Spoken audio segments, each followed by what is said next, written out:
End up going to the doctors, and I didn't know where I was going, didn't know what I wanted, told the doctor that, and they said, well, I know where you're going off sick. It's the have-nots. We've touched on this at the very, very start of our journey. It's not so much for the haves, it's for the have-nots. In the room, 52 Jokers Wild. Anybody following our shows would get a good idea that they think that we would know where we were going. But there are quite often times I think we don't really know where we're going at all. It's just a bluff. And I think that's what you're saying today sort of says, doesn't it? On your little rotary thing that you've just got there. I have to remember that I have my little calendar for those that know. For those that don't know, they don't care. But actually I have to remember now to look at the name underneath the bottom and actually maybe reference them, because otherwise we've got some work to do and go back and say someone else said this. Yeah. But I think there are actually sayings that have gone out of copyright and it's actually okay, you can rob it. But today's October 29th. If you don't know where you're going, any road will get you there. And that is, actually, it's an unknown. I said it. I just said it there a second ago. It was me. But I think we all say that. I say it on a regular basis. I don't know where I'm going. I don't know what I'm doing. What the hell is all this about? And on a regular basis, the rest of the family asks that as well. Actually, I think we mentioned on the previous show, a colleague or someone just rang in or wrote in and said, what are you doing? What are you doing? What is this all about? What are you at? And we're saying, so translated is, where are you going? Why are you doing that? What are you trying to achieve? Does it make any sense?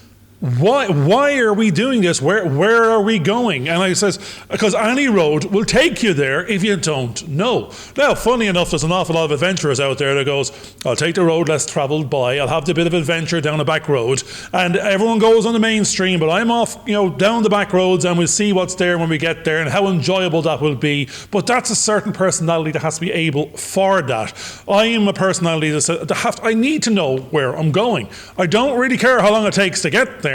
Now, other people might have a rush. We might have a time. You need to get there in your lifetime. You need to get there before you're not able to do anything when you get there. An awful lot of people are talking about their whole life as a journey to the retirement, when they get their pension. And again, what are they going to do? Sit around eating cornflakes in the front garden? Because now they're a little bit more immobile, more than likely based on statistics. They don't want to go too far down the road away from a hospital because they need to stay nearby just in case they have a heart attack. And their grandchildren are there and they want to be around just in case the kids want to see them. So what you're happy with a little later on is just being alive, being around, having made it that far, and having the pension and not have to worry too much more. We're not there yet. We want to be going somewhere. We want to go there with vigor, with passion, with direction, with meaning, with purpose. And that's what we're doing. Now, where is it there? Because we have a fair idea where we're going. We'll know it when we get close to it. We'll know it when we're there. It's our job to try and get other people to understand where that is, what that is, and would they like to go to. And we keep on referencing Oz, and that's our terminology of generalization of it's our Oz. Our Oz is in the film production sphere. It's making films at a certain level with lots of people of like mind, and the dare is a state of mind, I think, as more opposed to a place and time. George. Right, I'm going to come from the opposite perspective, I think, because I'm starting to think a little bit more about what you were saying there. And I know a lot of people who knew exactly what it was they wanted, and they knew exactly where they were going to go, and they took that road, and no, I'm not going in that direction. I'm going this way. I'm going this way. No, it's all right. I'm not going that way. And then they go over a cliff. And it comes to a crashing end. But they knew where they were going, but they didn't know that the crashing end was coming there. And I think that's the problem. Sometimes if we don't know where we're going, we end up worrying and spending more of our life worrying about where we think we're meant to go. I mean, I've had my sister to come on the phone. Look, there's an opportunity here. Do you think I should take it, or is it the wrong way for me to go? And I kind of go, well, what do you feel? What do you think? You can be the only one that makes that mind up. And sometimes it's kind of, if you get stuck, you have to take the step forward and try it out and see if it's the right way or the wrong way. And if it's the wrong way, then you can always come back and try another way. And I think that's a very important thing to do. But quite often we're always we have to do the right thing. We have to get on the right way. We have to go on the right path. And if we don't, we'll actually ruin our whole lives. And by actually thinking and pondering in that way, we're probably going to ruin our own lives anyway, because we're never actually going to do anything. And that's one of the worries. Whereas I know that from a lot of filmmakers tend to have 5 or 6 projects. And one of the things that I found is that you go on working on one project and then you come to a little block and you can't get around it. So you kind of go, okay, I'm going to have to wait for a little bit of time because nothing I'm going to do is going to help this project move forward. So while I'm waiting, I'll go over to this project and I'll work on this one and then I'll get so far and then they'll get stuck and maybe this other one will open up again and I can move forward with that one. And you're actually moving little steps with each of these little projects, and by the end of it you're suddenly finding that you've got multiple projects that are coming to fruition, and that means that each of those paths are the right way to go. It's just that at some points there's a block that will stop you, but keep on going with something else. And I think that's what we have to do. You can come up with lots of ideas, you can think things through, you can come up with reasons why you shouldn't go down this particular path, but at the end of the day, we actually don't know whether that's the right path or the wrong one. So quite often it can be a little bit of a guess. And sometimes if you kind of go, well, do you know what? Regardless of what the journey is going to be, it's going to be exciting. And we'll have a little bit of fun going down there and seeing where it takes us. And hopefully it'll lead to something else. And you never know what's round the corner because we just can't see it at the moment. And it might be the thing that we really, really want to do. And I think that's where I tend to go quite a lot. Actually, no, I think I told you a couple of stories before. Now, this is you, George, not the audience at hand. And because there's no audience at hand, there's only George. Therefore, I'm talking to George or anyone that might care to listen. But I've ended up, or my family have ended up, where we are based on, we couldn't have tried to get here if we set out. Oh no, I don't know what that would have even looked like. Now, we live in a big house in the middle of the country, and the only way that I ended up here was by being unemployed during the last recession. And actually not only being unemployed, but making myself be unemployed. I was not happy in that work. I was under mental health issues. On hindsight, I think that was going on. I was about to explode. And I got out of Dodge. And it didn't matter that you were going out into a recession, unemployed, in what seemed like a maelstrom of you'll never work again, and people are losing jobs left, right, and centre. But it took 10 years to figure out you had to get out of Dodge. You had to stop whatever that was, and because that was not where you were meant to be going. That was not the journey you were meant to be on. You ended up on that road, but it took a long time to be able to change. And I think I was waiting for the perfect time, and actually, any time before that was a more perfect time than the time I actually did it, because that was in a recession, in a credit crunch. It was what seemed to be the worst time, the wrong time, but turned out to be the most right time. It was the last of the curve. I got out before the Titanic sank. I got off the ship that was going down in my mind, but I didn't really know it at that time. I just knew I would go down with the ship if I didn't get off with the lifeboat. And there was no lifeboat. But I got off and I went and lived down the country, and we moved out of the big city, and we had some great times. We just had some new children born around that time, and so spent an awful lot more time being around the children and all the rest of it. So a new journey started, and it wasn't the big city flashing lights and the big corporate culture, something that I was nearly a part of and could have tried to grow more in. It was actually the opposite. It was quieter, smaller town village, community lifestyle, time with your children, high work-life balance, and that made sense. But it didn't seem to make sense for me if I targeted it. Now, admittedly, I had to be there and unemployed in a recession to have the opportunity of buying this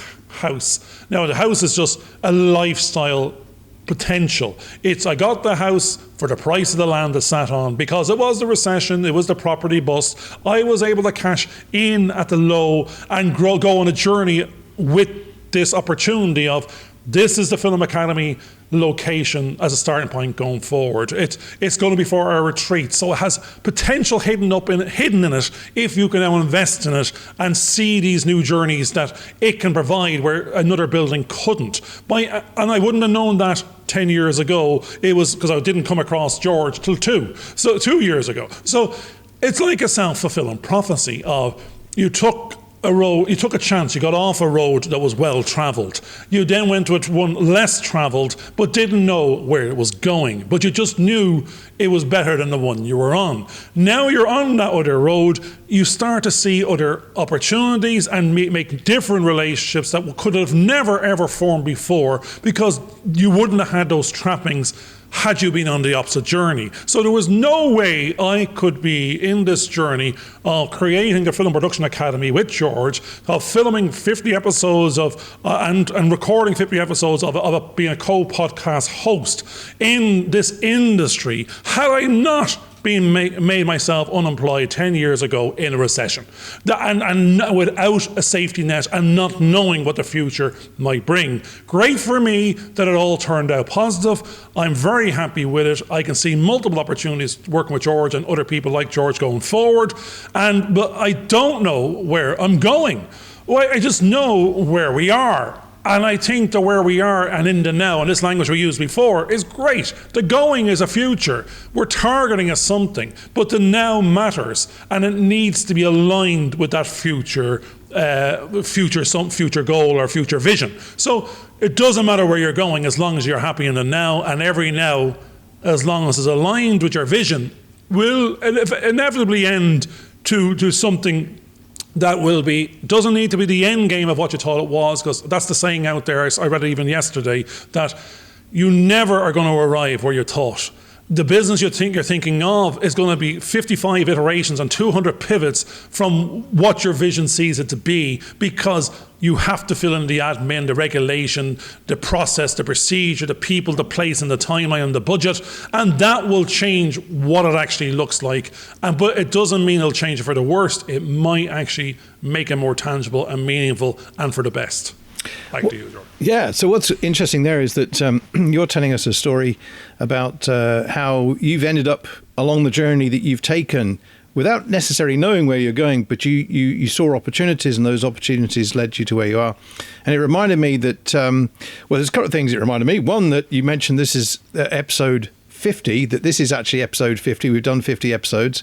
So we've actually reached a landmark, which is, we never thought we were actually going to reach here, but we just launched ourselves and did one after another, and then suddenly found that after a while, we've gone on this journey of at least 50 episodes, and we see a whole load more coming after this. The other thing was that around about 7 years ago, I'd been working as a lecturer, and I didn't know where I was going. I knew what I wanted to do. I'd got myself a master's degree in education, a couple of other master's degrees, and I thought, well, great, I know where I really want to go.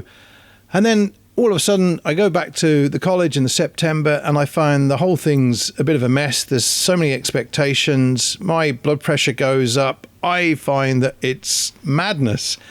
End up going to the doctors, and I didn't know where I was going, didn't know what I wanted, told the doctor that, and they said, well, I know where you're going. You're going off sick. Boom, you're off sick. For the same reasons, mental health, high blood pressure. They were kind of saying to me, if you carried on going along that path, you wouldn't be here for much longer, let alone 7 years later, sitting here doing 50 episodes.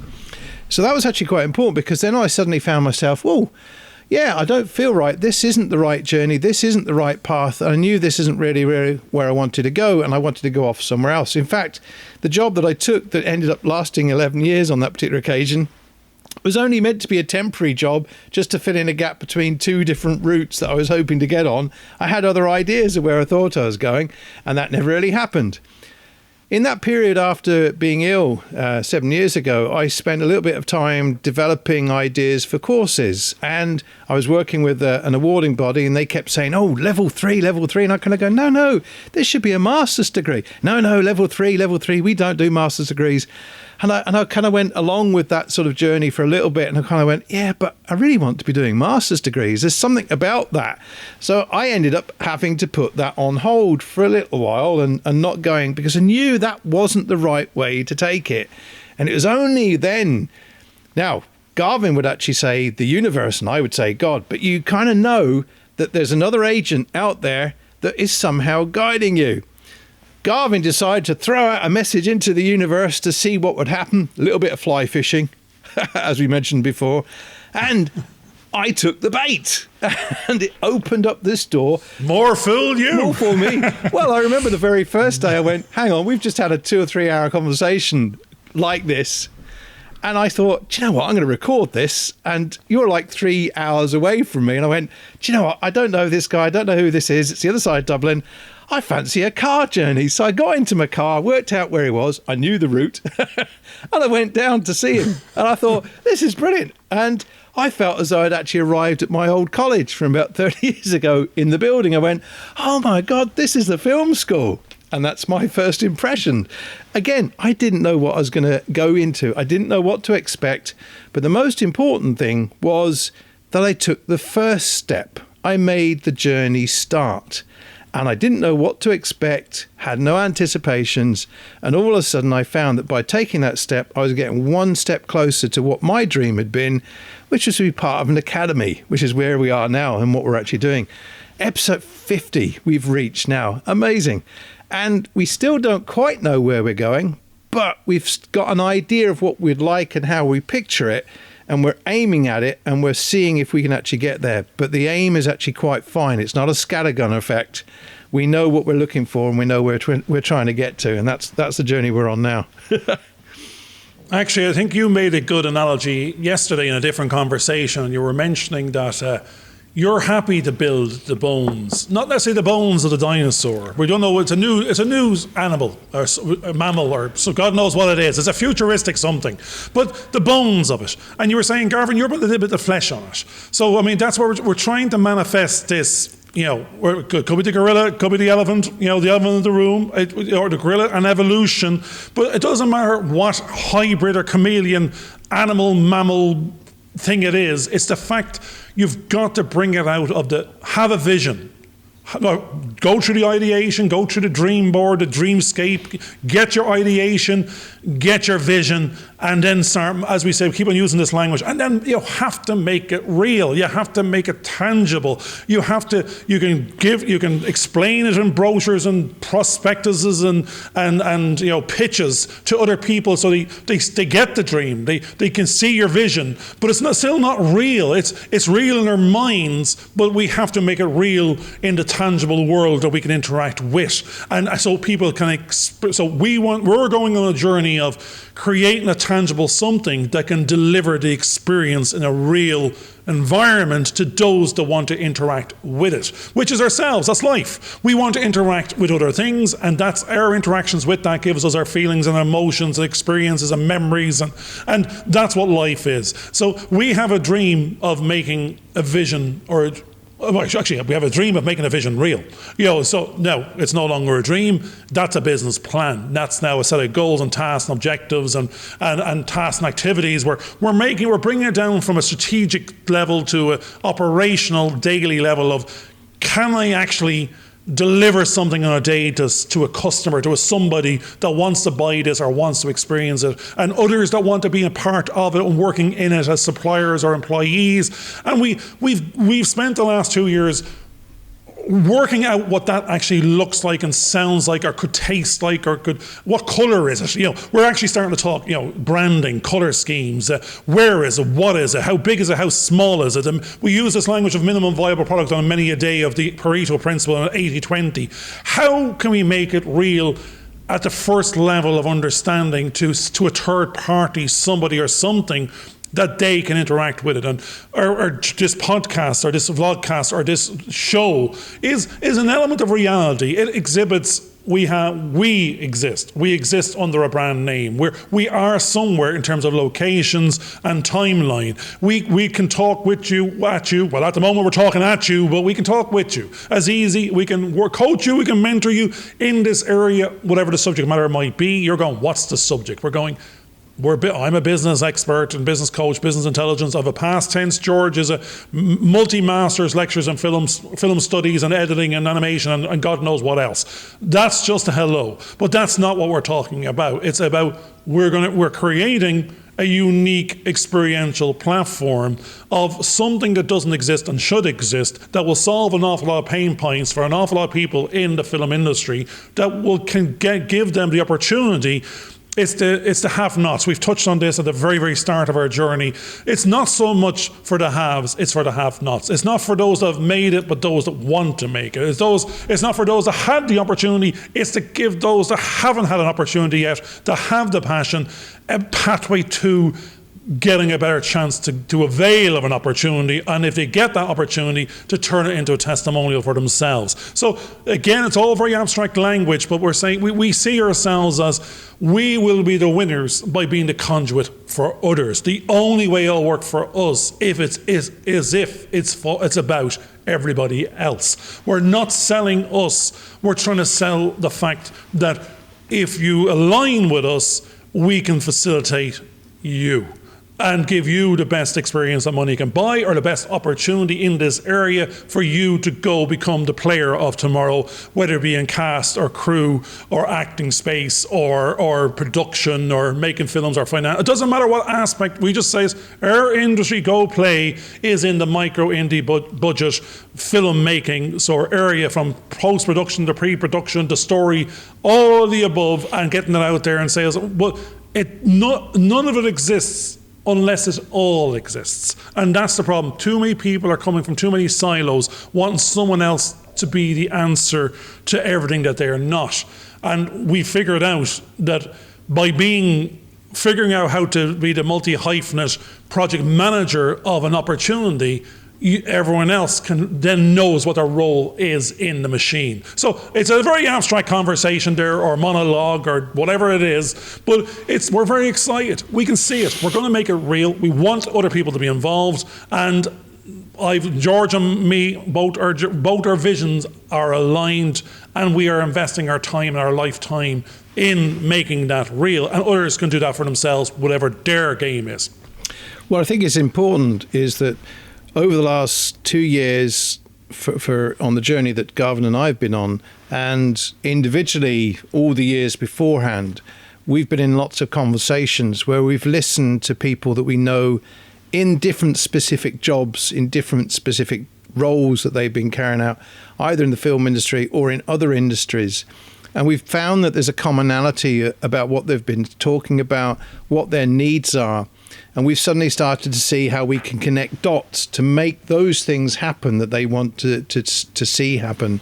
And I think that's quite important, because it's through building up those relationships that we've had that we've begun to understand what is actually needed. Yes, the industry gradually changes over a long period of time, but the needs of the individuals haven't actually changed. They may be using new technologies, they may be trying to solve problems for a different client or a different customer, but the basic processes, believe it or not, are actually very similar. I was watching a video of some special effects guys.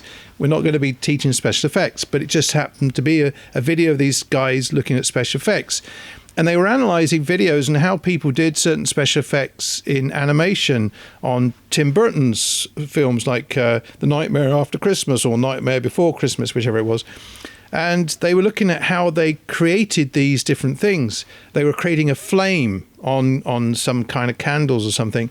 And they'd recorded videos of flame, and they took each individual frame and projected it onto the negative to do a double exposure.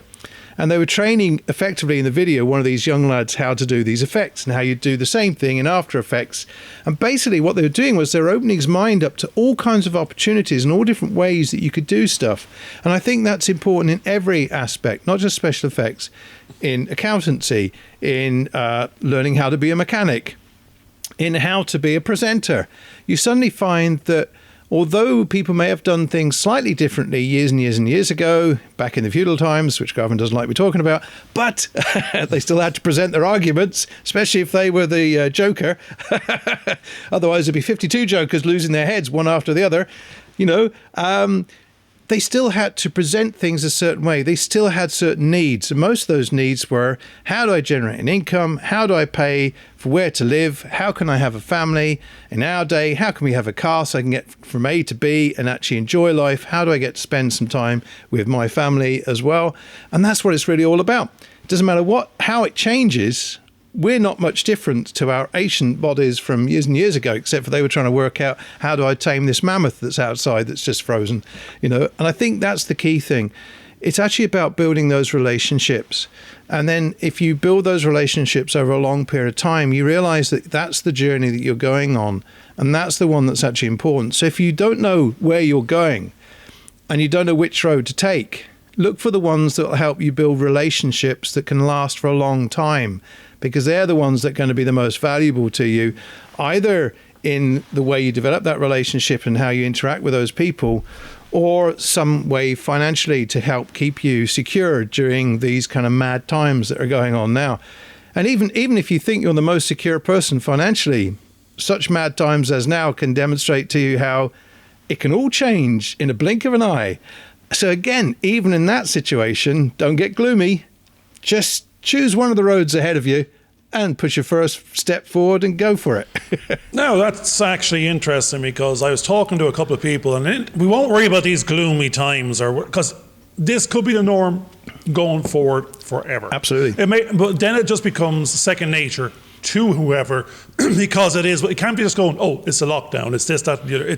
No, this is now. And until it changes, it's going to be this, and we cannot stop living as a result of it. It just means we go less to crowds. We might have to interact more in the virtual space. We have VR, and we have I don't even know the acronyms, but in the sense of the kids are already, as we said before, gaming in three-dimensional real time. They're getting their PS5s next. It's getting more higher processing power, more interactive, more realistic. I think we watched a film lately called Ready Player One on Netflix, and that could be actually a self-fulfilling prophecy. But ignoring that for the moment and going, we're still reaching out to the world. Actually, myself and George had a little conversation before this. We're recording this going, TikTok, what the fuck is that?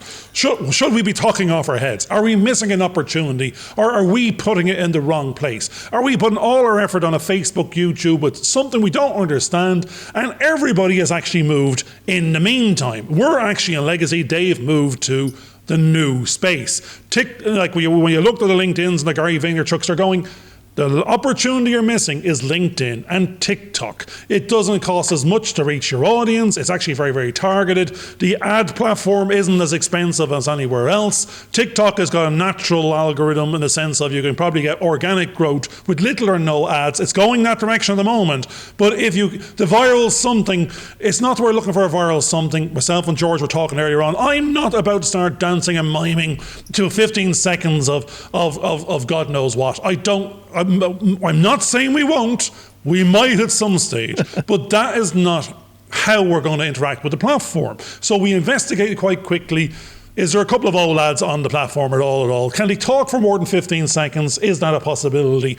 And we found out quite quickly they're just a natural algorithm, which was if you're like a teenager and you want to put something up, you can capture it on your phone, you can mess around in your living room and bedroom, you can put it straight up natural to the platform from your mobile phone. That's how it was built. That's how it was created. That's how it went viral itself. Now, for the business ones, the old lads were going, can we just move the videos we have to it? Can we cut them, slice them and dice them slightly to put them on it? Yes, we can. Now, it's not a singing, dancing, tap dancing, viral something, because we're old. For that platform, we're a bunch of old lads. We're not teenage or anything. No, the age has changed. So we're up to 20 to 35-year-olds, or 30% of the platform. Well, we're 50, so we're still old lads compared to that bunch. But they're closer to potential customers. They are the type of people that want to move in their industry of jobs. So in terms of if they could be there, our market could be there. And it's not even it's our market. We're just saying, we have to be on a multitude of platforms to beat the Google algorithm. You have to have your brand and be potentially where your customers are. And if you're not there, they're questioning why, as opposed to if you have a massive following. So we have a strategy. We're going to be there. I mentioned it to my son not 10 minutes ago, and he said, oh my God, my friends, if they find you there. And I said, don't worry about it. We're going to be talking off our heads. We're not pushing to them. We're not doing the little dance for them. It's the only ones that are going to be looking at us and following us are the ones that actually get it, that want it, that seek it out. And if someone shares it of that nature, great. If they don't, it doesn't actually matter.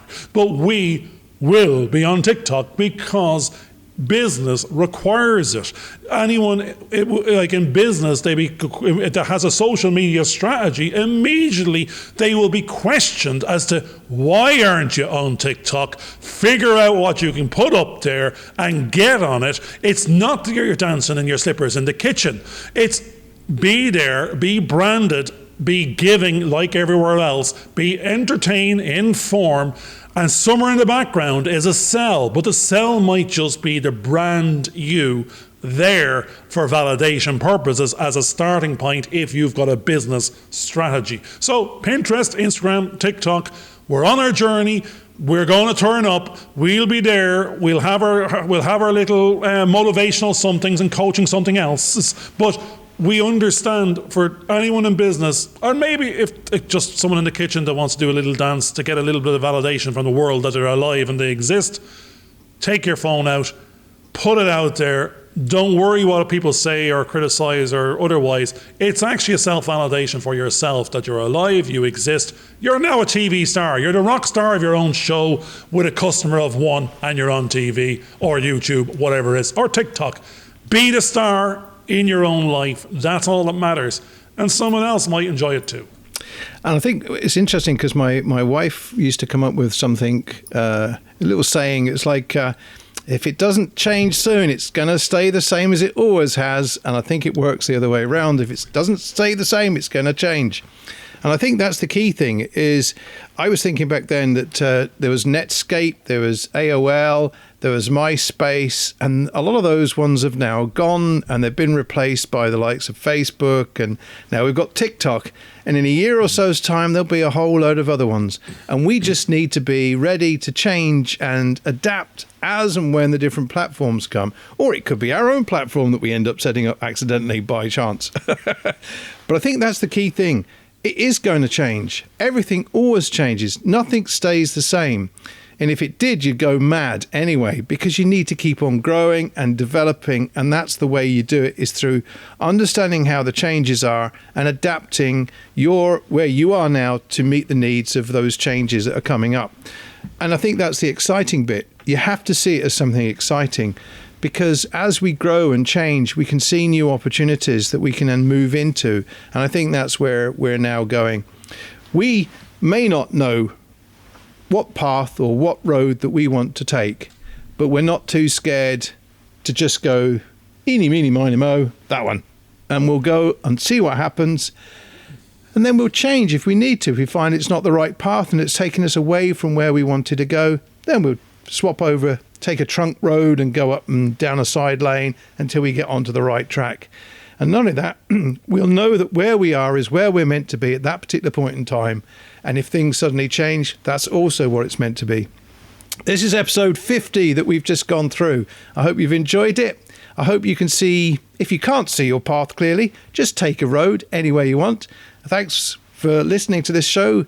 You can find it on iTunes, Spotify, YouTube, and the little ones will be on LinkedIn and very soon TikTok. Thanks a lot. Now, my last little boy is change is the only constant that matters. Keep on changing every day. Just by being yourself and waking up, you've just changed. You're a day older, deeper in debt, and closer to the end game. But get up, get out of bed, and interact with that change, whatever it might be in the day in question. You'll get surprised. Take care. All the best. Bye-bye. Bye for now. Do what it says on the tin. Follow and share.